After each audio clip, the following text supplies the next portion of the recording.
Bienvenue pour cette vidéo cours sur les composés carbonylés. Les composés carbonylés, ce sont les cétones et les aldéhydes. Alors, une aldéhyde, c'est un aldéhyde, c'est C, double liaison O, H et une chaîne alkyle qui est reliée au carbone qui fait la double liaison avec l'oxygène. Si ici notre H, c'est une chaîne alkyle, bah, par exemple CH3 ou CH2, CH3, dans ces cas-là, ce sera une cétone. Donc une cétone, c'est C, double liaison O, R, R. Et on a introduit comme ça ce cours puisque ça va nous permettre de voir les réactions d'hémiacétalisation et d'acétalisation. Donc là, vous voyez, on a 2 chaînes alkyles, donc ça signifie qu'une cétone, ça va être au milieu d'une molécule, mais ça ne peut pas être en fin de molécule, ça ne peut pas être en fin de chaîne. Si je représente, cette molécule-là, par exemple, là je mets un carbone, je peux pas faire C double liaison R. Enfin je peux, mais dans ce cas-là, l'acétone elle est pas en fin de chaîne. Après le C double liaison O, il nous reste du carbone. Alors qu'une aldéhyde, une aldéhyde ou un aldéhyde, c'est en fin de chaîne, puisque ici on a un H. Donc ça termine la chaîne, on n'a plus de carbone derrière. Donc une aldéhyde, c'est en fin de chaîne ou en début, alors qu'une cétone, il peut y avoir encore des carbones derrière.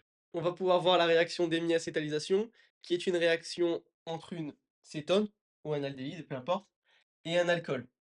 Ce qui va se passer, c'est que on va avoir un hydrogène, H+, qui va venir faire une, liaison dative avec l'oxygène, puisque l'oxygène, il a 2 doublés non liants. Si on fait un rappel sur une liaison dative, c'est une liaison entre un élément ayant un doublé non liant, ici l'oxygène par exemple, et un élément ayant une lacune électronique. C'est le cas de H+, puisque H+, c'est un S, enfin l'hydrogène, c'est H1S1.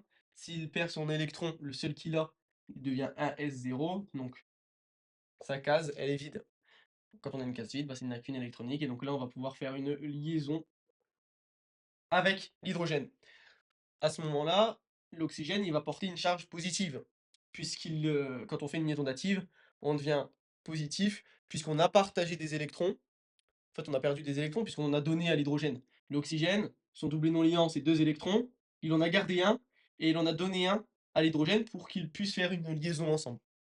Donc là, l'oxygène, il a une charge positive. L'hydrogène, lui, c'est bon. Il a récupéré un électron, il n'est plus positif. Ce qui va se passer, c'est que notre ROH, notre O ici, il est nucléophile. Quand on a un élément ayant des doublés non liants, on est automatiquement nucléophile. Et ce qui va se passer, c'est que le ROH, il va venir attaquer le carbone. Donc on va avoir ici OHR. Ce qui se passe, c'est que le OHR, il est positif. Pourquoi? Eh bien pour la même raison hein, qu'ici, on est venu, l'oxygène, il a mis en commun un doublé non liant pour faire une liaison avec le carbone. Ok. Là, ici, l'oxygène, il faisait 2 liaisons, une avec le R, une avec l'hydrogène. Là, il en fait 3, une avec le R, une avec l'hydrogène, une avec le carbone. Mais en même temps que le ROH, il a attaqué, en même temps, c'est comme la SN2, c'est une seule étape, l'oxygène, il retire une liaison de la double liaison qu'il faisait avec le carbone, pour redevenir neutre. Et donc, il perd sa double liaison avec le carbone, il n'en fait plus qu'une. Le carbone, lui, vous voyez, il fait toujours ses 4 liaisons, lui, ça lui pose pas de problème. Bon, ce qui se passe, c'est que ici notre OHR, il va relâcher un hydrogène. Pourquoi? Parce que là, l'oxygène, il fait 3 liaisons, alors que normalement, l'oxygène, il en fait 2. Donc son hydrogène, il va relâcher. En fait, le H+, c'est le catalyseur de la réaction, et le catalyseur, on l'a vu en cinétique, il est régénéré en fin de réaction, donc on va récupérer notre hydrogène. Donc ici, on va avoir ça, plus H+. Et donc à la fin, qu'est-ce que l'on a? On a COH, OR. On a ça. R, C, OH, OR, et ici R. Eh bien, ça, c'est ce que l'on appelle un hémiacétal. Et juste après, on va voir la réaction d'acétalisation pour avoir un acétal. Cette fois-ci, ce sera plus COROH, ce sera COROR. Ici, on aura un R. Donc, si on résume le mécanisme, qu'est-ce qui se passe? On a notre oxygène qui est nucléophile puisqu'il a 2 doublés non liants, qui va faire une liaison dative avec l'hydrogène. Donc on va avoir H+, Non, on n'a plus le plus puisque l'hydrogène, ça y est, il a récupéré son électron. Par contre, le plus, il est sur l'oxygène car il fait 3 liaisons. Comme il fait 3 liaisons, que ça lui plaît pas, parce que l'oxygène, il a pas tendance à être chargé positivement, il va rompre une de ces 2 liaisons avec le carbone et en même temps qu'il rompt cette liaison, il perd sa charge positive évidemment, il récupère son deuxième doublé non liant. En même temps que cette liaison se rompt, ROH attaque. C'est le O de ROH qui attaque. Il attaque. C'est pour ça que le carbone, on passe pas par un carbocation, rappelez-vous, dans une SN2, c'est une seule étape. C'est pas une SN2 ce que l'on fait ici, mais c'est comme une SN2 dans le sens où on n'a qu'une seule étape. Notre oxygène, il attaque, on va donc avoir OHR. Ok? L'oxygène, il a mis en commun un de ses doublés non liants pour faire une liaison avec le carbone. Et maintenant, il se retrouve avec une charge positive. Puisqu'il fait 3 liaisons, il a partagé des électrons sans rien recevoir en retour.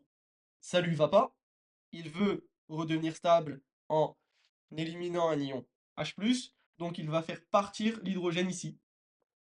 Et donc à la fin, on se retrouve avec ça, et plus H+. Donc vous voyez le catalyseur H+, qui était ici, il est régénéré à la fin. Le catalyseur H+, il permet la réaction entre ces deux-là, en fait.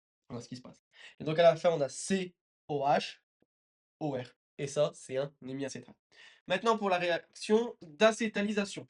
Cette fois-ci, c'est pas une cétone qui réagit avec un alcool, mais qui va réagir avec 2 alcools. Encore une fois, le H+, ça va être le catalyseur. Donc, on va avoir un hémiacétal, en fait, ça va être un hémiacétal. En fait, ça va être plus ROH, plus ROH. Ce plus ROH là, ça va donner un hémiacétal. On vient juste de le voir. Donc là, on a un hémiacétal et un hémiacétal, on l'a dit, c'est RCOH OR. Et on a un deuxième R ici. On vient juste de le voir. Et ça va encore réagir avec un ROH. Donc on va partir de cette étape-là. Ça plus ROH, notre deuxième alcool. Notre hémiacétal, il est ici, notre point de départ, qui va réagir avec notre ROH et qui va être catalysé par H+. H+, il va venir se faire attaquer par un des deux doublés non liants de notre oxygène. On va donc avoir une liaison dative. Et ce qui va se passer, c'est que l'on va avoir ici OH2. Ok. Le H, il s'est fait attaquer par l'oxygène. L'oxygène, il va perdre un de ses deux doublés non liants, il va devenir chargé positivement, puisqu'il fait 3 liaisons. 2 avec les hydrogènes et une avec le carbone. Ça, c'est un très bon groupe partant, OH2+. Il va facilement partir pour donner H2O. En même temps qu'il va partir, en même temps que cette réaction, c'est que cette liaison se rompt, ROH va venir attaquer. Il va venir attaquer, qu'est-ce que l'on va avoir? OHR. Ok? Et une charge positive sur le O, puisqu'il fait 3 liaisons. Et cette liaison s'est rompue, en même temps que lui, il a attaqué. Donc qu'est-ce que l'on a? On a ici COHR, notre oxygène, il a une charge positive. Comme tout à l'heure, il va relâcher un hydrogène. Donc on va ici avoir la récupération de ces deux doublés non liants, plus H+. Le H+, qui est régénéré puisque c'est juste un catalyseur. Qu'est-ce que l'on a à la fin? COR, OR. Ça, c'est un acétal. Si vous avez COR, OR, et ici, peu importe, je vais mettre deux hydrogènes, eh bien ça, c'est un acétal. Donc, si vous avez une cétone ou un aldéhyde qui réagit avec un alcool, ça nous donne un hémiacétal. Et si on a un aldéhyde ou une cétone qui réagit avec deux alcools, ça nous donne un acétal. On a vu les réactions d'hémiacétalisation et c'est pas pour rien. C'est parce que c'est ce qui va se passer en fait dans les oses. Les oses, c'est les molécules qui constituent les glucides. Donc dans les oses, on va avoir le glucose, galactose, etc. J'ai représenté ici ce que l'on appelle un cycle pyrénique. Et ici, c'est une molécule de glucose sous représentation de Fischer. Si on numérote les carbones, ici c'est le carbone 1, 2, 3, 4, 5 et 6. Ici, dans le cycle, le carbone 1 il est ici, 2, 3, 4 et 5. Ce qui se passe, c'est que l'on a en fait une hémiacétalisation, parce que le CHO c'est ça en fait, hein, C double liaison O, H, c'est un aldéhyde, qui va réagir avec l'alcool ici. COH. Or, on a dit un composé carbonylé, cétone ou aldéhyde, qui réagit avec un alcool, ça nous donne un hémiacétal. Ça nous donne COROH. Ce qui se passe, c'est que l'on perd dans ces cas-là l'aldéhyde, qui devient un alcool, et avec ça, on va pouvoir les représenter sur notre cycle pyrénique. On va voir. Laissons de côté l'alcool au niveau du carbone 1 pour l'instant, puisque là, du coup, c'est plus une aldéhyde, hein, puisque ça a réagi, on l'a dit, composé carbonylé avec alcool, ça devient COROH. Eh bien, c'est ça. Le carbone 2, c'est ici. Notre OH, il est à droite. OH à droite, vous le représentez vers le bas. OH à gauche pour le carbone 3, vous le représentez vers le haut. OH à droite pour le carbone 4, vous le représentez vers le bas. Pour le OH à droite pour le carbone 5, on s'en fiche, il est déjà représenté notre oxygène. Vous voyez, l'oxygène ici, ok, c'est celui-ci, qui a perdu son hydrogène, puisqu'il a réagi, il a perdu son hydrogène, et ici, c'est ça qu'on a. D'ailleurs, si on veut être plus précis, c'est ici la liaison, avec le carbone, pas avec l'hydrogène. Donc, le haut ici, on s'en fiche, il est déjà représenté, il n'y a pas à mettre vers le haut, vers le bas.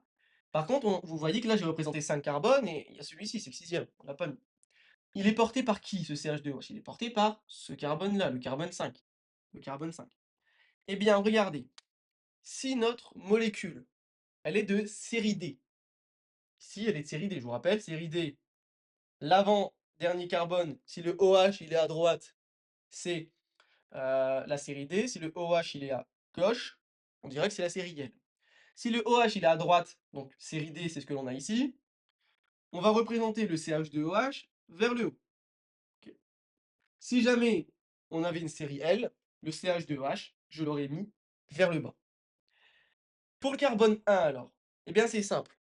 On va parler d'anomère. Anomère alpha et anomère bêta. L'anomère bêta, c'est celui qui est le plus stable. On va avoir, pour l'anomère bêta, notre OH qui était porté par l'ancien aldéhyde qui est devenu un alcool, puisqu'on a une réaction d'hémiacétalisation. On va avoir notre OH qui va être vers le haut, pas vers le haut, du même côté que le CH2OH. C'est important parce que si jamais il peut vous faire un piège. Si jamais vous pouvez très bien avoir votre OH vers le bas, mais que ce soit une série bêta, parce qu'en fait bêta, c'est juste votre CH2OH et le OH porté par le carbone 1 du même côté. C'est juste ça en fait bêta. Bêta, ça ne veut pas dire OH vers le haut. Les étudiants, ils pensent qu'en fait comme le prof il le met pas, il fait généralement pas tomber ce piège, mais il pourrait très bien le faire. Les étudiants, ils voient le OH vers le haut, ils disent c'est bêta. Non, c'est pas forcément vrai. Si le OH il est vers le haut, mais qu'on a une série L, donc CH2OH vers le bas, dans ce cas-là on aurait lui en haut, l'autre en bas, ce serait une série alpha. Donc faites attention, ce serait un anomère alpha. Bêta, ça veut juste dire qu'on a lui vers le haut et lui vers le haut. Ou lui vers le bas et lui vers le bas. Il faut qu'ils soient du même côté. Et anomère alpha, c'est là, ils sont du côté opposé. Donc anomère alpha, si je représente le cycle, on va avoir lui vers le haut et lui vers le bas. Ou bien l'inverse, lui vers le bas et lui vers le haut. Donc ça, c'est pour l'anomère alpha. Et ça, c'est pour l'anomère bêta. Ce qu'il faut vraiment que vous compreniez, c'est cette réaction d'hémiacétalisation entre notre aldéhyde et l'alcool porté par le carbone 5 qui vont réagir ensemble. Ce qui va se passer, c'est qu'on va perdre la double liaison ici, et lui va perdre son hydrogène pour faire une liaison avec le carbone. Et on obtient ce que l'on a ici, notre CO qui est relié au carbone 1. C'est ce que l'on a ici. On a notre CO, carbone 5, qui est relié au carbone 1, qui est relié au carbone 1. Faisons un point sur le cycle furanique, même si c'est pas la notion préférée du professeur, il préfère plutôt le cycle pyranique. C'est surtout le cycle pyranique qu'il faut maîtriser. Bon là ici, si on prend par exemple le fructose, par exemple, c'est aussi un cycle furanique. Ici, ce que l'on voit, c'est qu'on a déjà une molécule de série L, puisque l'avant-dernier carbone, donc là c'est le carbone 1, 2, 3, 4, 5 et l'huile de 6. L'avant-dernier carbone, donc le carbone 5, son OH il est à gauche, donc c'est sériel.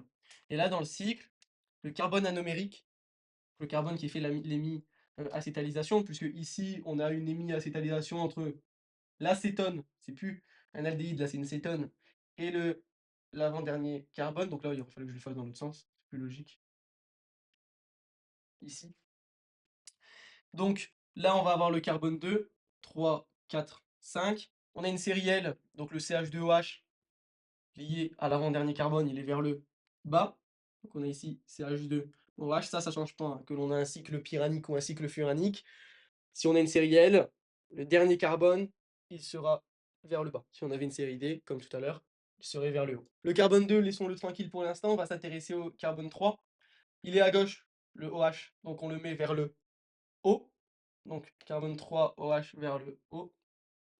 Carbone 4, OH à droite, vers le bas.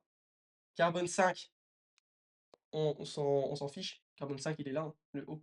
Ok, c'est le CH2OH qu'on va mettre vers le bas ou vers le haut, en fonction de si on a une série D ou une série L. Et donc pour l'anomère, c'est ici au niveau du carbone 2, puisque là, vous voyez, hein, tout à l'heure, c'était un groupe OH qu'on collait, là, c'est un CH2OH, qui est lié à notre carbone 2. Si c'est un anomère bêta, on a dit bêta, c'est du même côté que la série. Donc, si j'ai un anomère bêta, là, il va être vers le bas. Mon CH2OH, hein, vous voyez, le carbone, il porte le carbone 1, le CH2OH, il est lié au carbone 2, ici. C'est ce que l'on a ici. Notre CH2OH, il est lié à notre carbone 2. Et il est vers le bas parce que on a un anomère bêta et que l'on a notre avant-dernier carbone qui est une série L. Si on avait une série D par exemple, non, juste si on prend l'anomère alpha, eh bien l'anomère alpha, ce serait vers le haut. Donc voilà ce qu'il y a à retenir pour ce cours, c'est bien comprendre la réaction d'hémiacétalisation et d'acétalisation, bien comprendre le mécanisme, parce qu'il peut vous demander les étapes de la réaction, et comprendre comment fonctionne le cycle pyranique et le cycle furanique. Ok, ça c'est super important. Comprendre que si mon OH il est à droite, alors dans ces cas-là, je vais le mettre vers le bas, OH à gauche, je vais le mettre vers le haut. Parce qu'il va vous mettre par exemple une molécule par exemple de glucose, et il va vous dire est-ce que ce cycle pyranique, c'est le bon. Si jamais il y a un OH vers le haut alors qu'il devrait être vers le bas, ce sera faux. Voilà pour ce cours et n'hésitez pas à poser vos questions dans le forum.